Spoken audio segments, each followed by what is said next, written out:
ఇప్పుడే ఎన్గోల్డ్ బయర్స్ కి కాల్ చేయండి. మీ తాకట్టు బంగారం కష్టాలకి గుడ్ బై చెప్పండి.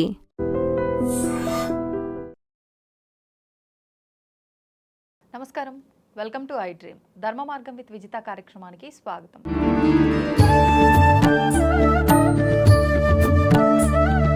ప్రస్తుతం మనతో పాటు ఉన్నారు ప్రముఖ ఆధ్యాత్మికవేత్త, పంచాంగకర్త బ్రహ్మశ్రీ చిలకమర్తి ప్రభాకర చక్రవర్తి శర్మ గారు. ఇప్పుడు వారితో మాట్లాడి విశేషంగా శ్రావణ మాసం యొక్క వైభవం గురించి, శ్రావణ మాసంలో రాబోతున్న పర్వదినాల గురించి అడిగి వివరంగా తెలుసుకుందాం.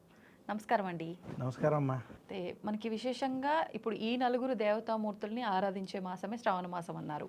ముఖ్యంగా శివారాధన సోమవారం. ఒక్కసారి ఈ శ్రావణ మాసంలో వచ్చే సోమవారాలు శివారాధన ఏ రకంగా చేయాలి? చాలా అద్భుతమైన ప్రశ్న అండి.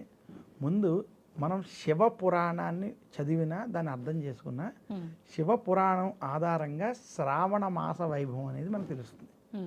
అసలు శ్రావణ మాసంలో ప్రతిరోజు శివార్చన చేయమని శివపురాణం చెప్పింది. నిత్యం కూడా అసలు మనం ప్రతిరోజు, ప్రతి సంవత్సరంలో ఉన్న ప్రతిరోజు చేసుకోవడం మంచిది. అలా కుదరని పక్షంలో విశేషంగా శ్రావణ మాసంలో నిత్యం చేసుకోవాలి. అది కుదరని పక్షంలో శ్రావణ సోమవారాలు చంద్రుడు శివుణ్ణి ఆరాధించి శివానుగ్రహం పొందడం చేత తనకున్నటువంటి శాపాలని ద్వారా, అంటే దక్షుడు ఇచ్చినటువంటి శాపం నుంచి విముక్తి పొందినట్టుగా మనకి శివపురాణం చెబుతోంది. అందుకనే శ్రావణ సోమవారాలు విశేషంగా ఉపవాస దీక్షలు, శివాభిషేకాలు ఉత్తర భారతంలో ప్రత్యేకంగా చేస్తారు. శ్రావణ సోమవారం ముఖ్యంగా పంచామృతాలతో శివాభిషేకం చేయాలి. అదే ఇంటిలో చేసుకున్నట్లయితే కుడి చేతి బొటకన వేలకి మించకుండా ఉన్నటువంటి శివలింగం, ఆ శివలింగంలో కూడా ఏది అంటే మట్టితో చేసిన శివలింగం, లేదా స్ఫటిక శివలింగం, లేదా మనకి లభించేటువంటి పంచలోహాలతో కావచ్చు చేసేటువంటి ఆ శివలింగాలని మనం వాడుకుంటూ కుడి చేతి బొటకన వేలి పెంచకుండా ఉన్నటువంటి శివలింగానికి ఇంటిలో పంచామృతాలతో అభిషేకం వంటివి చేసుకోవడం, ఈశ్వరుడికి సంబంధించినటువంటి చంద్రశేఖర అష్టకం కావచ్చు, రుద్ర నమక చమకాలు కావచ్చు, మీకు వచ్చినటువంటి మంత్రాలతో ఈశ్వరుని అభిషేకం చేసుకోవడం.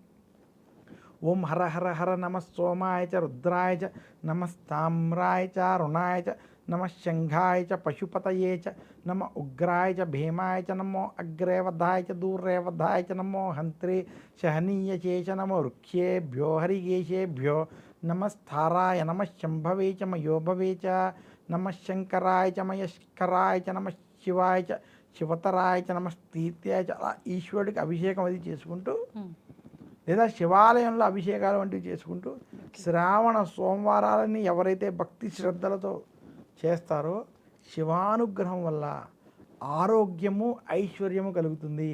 శివుడు ముందు మన కోరికను ముందు ఇచ్చి తర్వాత పరీక్షిస్తాడు. ముందు ఆరోగ్యాన్ని లేదా మనకు కావాల్సిన ఐశ్వర్యాన్ని ఆయన ప్రసాదించే తర్వాత మనం ఎలా ప్రవర్తిస్తున్నాడో చూస్తాడు.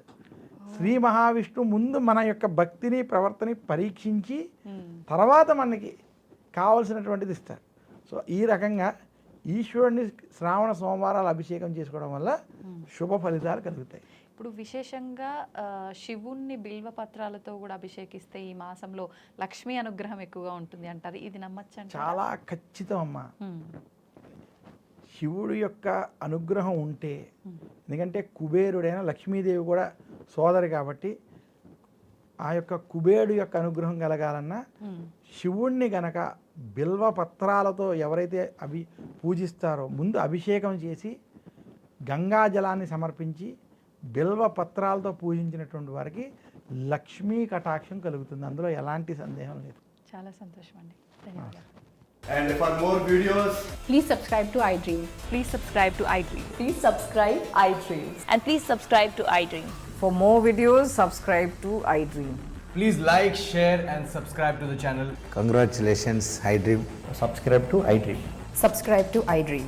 So subscribe to iDream Media. iDream ki iDream team andarki huge congratulations. Please subscribe iDream Media. Please subscribe to iDream. Subscribe iDream. Please subscribe to iDream. iDream అంటే నా కళల ఛానల్ను సబ్స్క్రైబ్ చేసుకున్న నోరు తిరుగుతలేదు. మీరైతే గంట గుర్తు కొట్టండి. For more such videos, please subscribe to iDream. Subscribe to iDream. Please subscribe to iDream. Please subscribe iDream Media. Please do subscribe to iDream. Please subscribe to iDream Media. For best entertainment and information, please subscribe iDream. And don't forget to subscribe to iDream.